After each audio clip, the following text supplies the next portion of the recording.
Leakage తొందరగా బాగై న్యాయం కావాలని ఆ భగవంతుని బీఆర్ఎస్ పార్టీ పక్షాన ప్రార్థిస్తుంది. సీఎంతో ఫిల్మ్ ఇండస్ట్రీ మీటింగ్ సెపరేట్ అయిపోయింది. సరే, ఇది రాజకీయాలు మాట్లాడే సందర్భం కాకపోవచ్చు.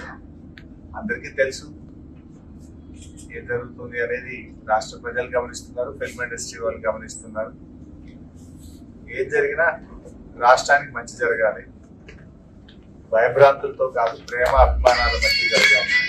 ఏదైనా రాష్ట్రం మంచి కోసం ఆలోచించాలి. అందరూ బలవంతంగానో భయభ్రాంతుల మధ్య కాకుండా ప్రేమ అభిమానాలతో మంచితనంతో మంచి జరగాలని కోరుకుంటాం. సరే, ఇప్పుడు ఎందుకంటే మేము వచ్చింది ఆసుపత్రి, ఇక్కడ మేము రాజకీయాలు మాట్లాడడం మాకు అంత కలిస్తారు సరైన సందర్భం కాదు. We only pray the god Sritej భార్గవాలి తొందరగా బయటకు రావాలని ప్రార్థిస్తాం. ప్రతిపక్షాలే ఇది రాజకీయం చేస్తున్నాయని అధికార పార్టీ ఆరోపిస్తుంది. సరే, ఇప్పుడు నేను రాజకీయాలు మాట్లాడాలంటే నువ్వు పదే క్వశ్చన్లు రాజకీయమైన క్వశ్చన్లు వేస్తావు, చెప్తావు.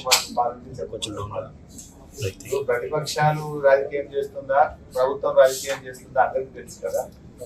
నేను మాట సింపుల్ గా అడుగుతున్నా సార్. 12 రోజుల తర్వాత కదా ముఖ్యమంత్రి స్పందించింది. యాక్సిడెంట్ జరిగిన తర్వాత శ్రీతేజ్ ను ప్రభుత్వం ఎందుకు స్పందించలేదు? ఒక మంత్రి గారు వచ్చి ఎందుకు పరామర్శించలేదు? 12 రోజుల తర్వాత అసెంబ్లీ వేదికగా నువ్వు మాట్లాడి అప్పుడు కదా నువ్వు స్పందించింది. మరి 12 రోజులు ఎందుకు స్పందించలేదు? ఆ 12 రోజులు ఏమైంది? శ్రీతేజ్ ఎంత ముఖ్యమో రాష్ట్రంలో ప్రతి పౌరుడు కూడా అంతే ముఖ్యం కదా. గురుకులాల్లో 50 మంది విద్యార్థులు చనిపోతే ఒక్క మంత్రి పోయి పరామర్శించలే.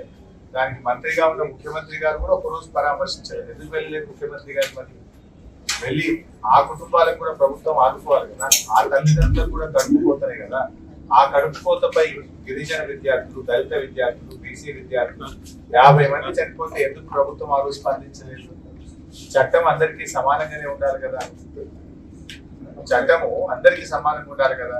ఈ రాష్ట్రంలో సాయిరెడ్డి అనేటువంటి మాజీ సర్పంచ్ చనిపోయి సూసైడ్ నోట్ రాస్తే ఈ రోజు వరకు దాని మీద ఎఫ్ఐఆర్ ఇష్యూ కాదు. ఈ రోజు వరకు దాని మీద కేసు నమోదు కాదు. బాధితుల్ని ముఖ్యమంత్రి తమ్ముళ్ళని అరెస్ట్ చేయలేదు. నువ్వు చట్టానికి అందరూ సమానమే అన్నావు. Yes, correct, we fully agree with you. ముఖ్యమంత్రి గారి మాటలతో మేము పూర్తిగా ఏకీభవిస్తున్నాం. ఎందుకంటే దానికి సినిమా యాక్టర్లు ఇంకోరో ఎవరు కూడా అతీతులు కాదు అని ముఖ్యమంత్రి గారు అన్నారు. మరి నీ తమ్ముడు ఎట్లా అతీత అవుతున్నాడు? నీ తమ్ముడు మరి వల్లనే నేను చనిపోతున్నా అని ఒక మాజీ సర్పంచ్ చనిపోతే దాని మీద ఎందుకు కేసు ఈ రోజు నమోదు కాదు? ఎందుకు నీ తమ్ముడిని ఈ రోజు వరకు అరెస్ట్ చేయరు? ఎందుకు నీ తమ్ముడిని పోలీస్ స్టేషన్ పిలిచి ప్రశ్నించరు?